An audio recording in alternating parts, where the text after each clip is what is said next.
The Story in the Shadow of the Neighbor. Nina was like a sister to me.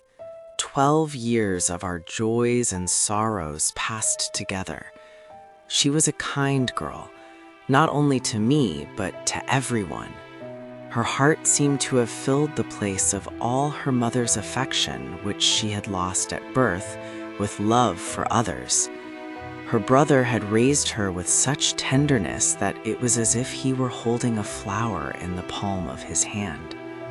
Then a new neighbor came, a lonely man named Jack, who moved into a house near us. For some reason, I had gradually drifted away from Nina, and she was slowly becoming lonely. Jack entered this void. I didn't like him at first sight.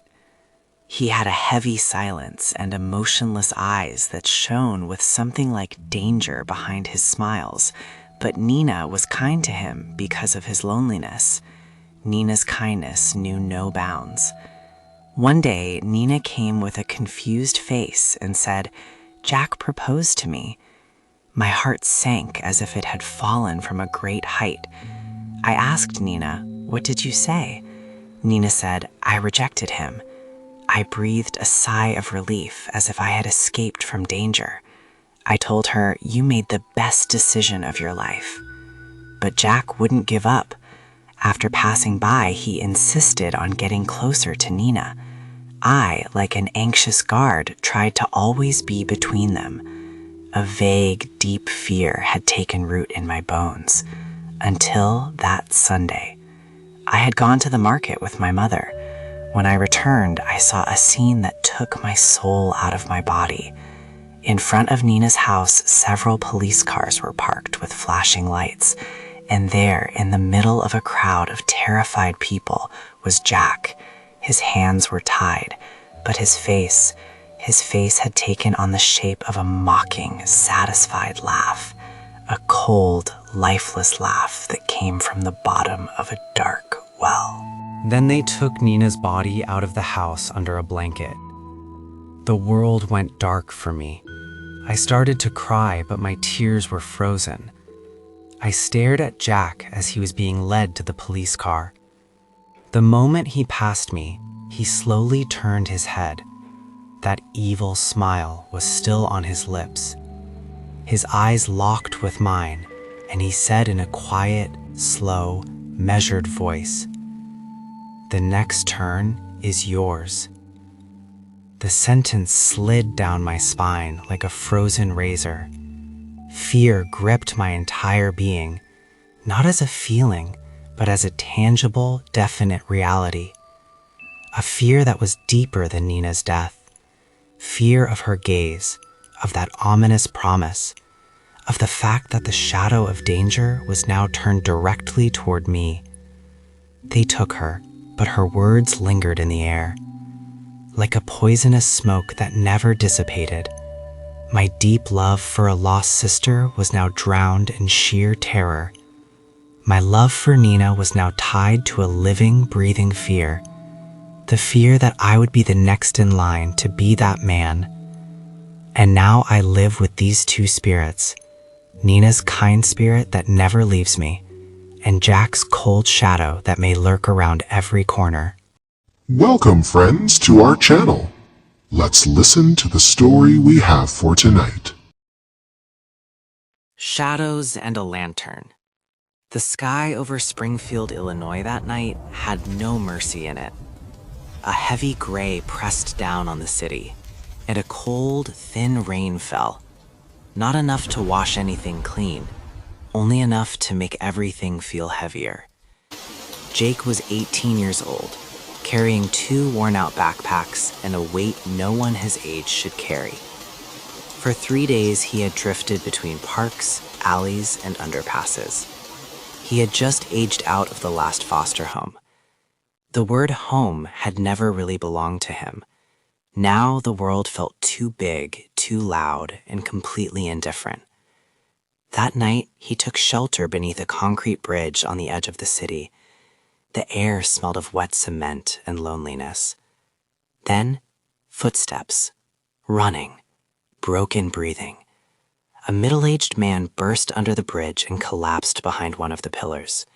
His eyes were wide, shining with pure fear. Moments later, red and blue lights flickered across the walls. The man looked at Jake. It was a strange look, half begging, half commanding. Jake didn't know why he moved. He didn't think. He threw his extra t-shirt toward the man and gestured sharply, telling him to hide, to sink into the mud and shadows. When the police arrived and asked if he had seen anyone, Jake shrugged and said flat and empty, "Just a drunk guy," ran toward downtown. The officers studied him for a moment, then left. The man emerged from the shadows. His name was Samuel. He didn't thank Jake, not with words, but gratitude and shame swam together in his eyes. When he saw Jake's condition, he said quietly, "You helped me, and now I owe you. If you want, I've got work and a place to sleep." For Jake, standing on the edge of giving up, it felt like a rope lowered into a dark well. He didn't ask questions. He said yes. The warehouse in the industrial district looked ordinary, too ordinary. Behind its walls, men worked a small transport business. Jake's job was simple: driving, talking, convincing young, lonely girls, runaways, foster kids, the forgotten, that there was work, safety, support. Then transporting them somewhere secure. At first, Jake didn't understand. Later, he understood, but didn't want to. He was paid well. He had a room. For the first time in his life, he slept without fear.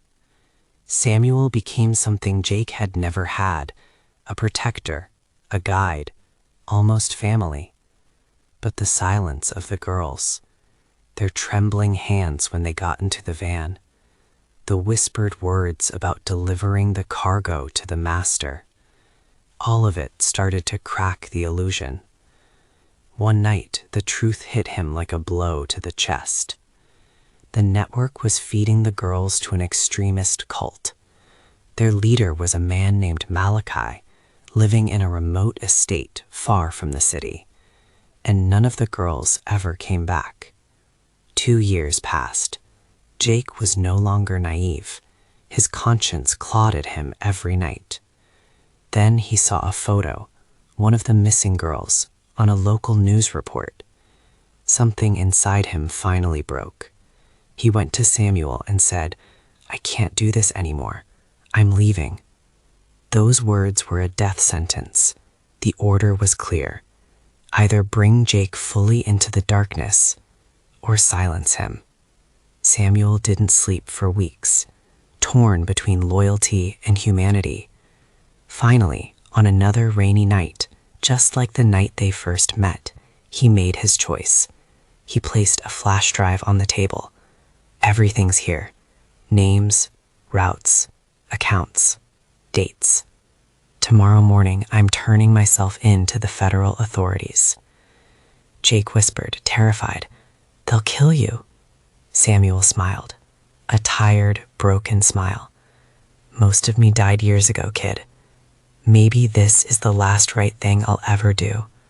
You run. Tonight. Live." Samuel kept his promise. His confession shattered the network. Arrests spread like wildfire. 3 days later, Samuel was found dead in his cell.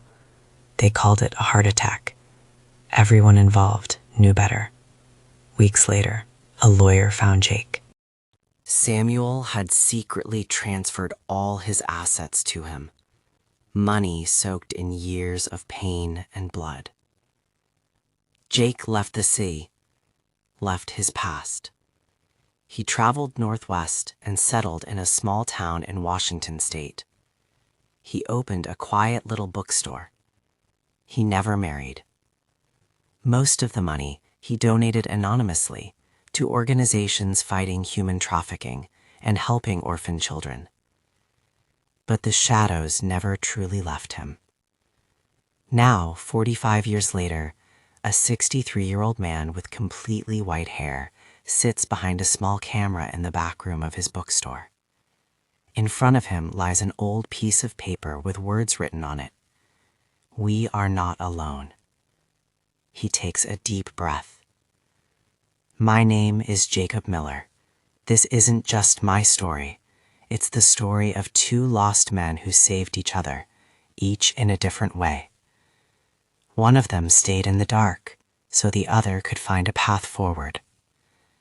The recording begins, not for fame, not for forgiveness, but so that somewhere, someone sitting alone under a bridge tonight might hear his voice and understand.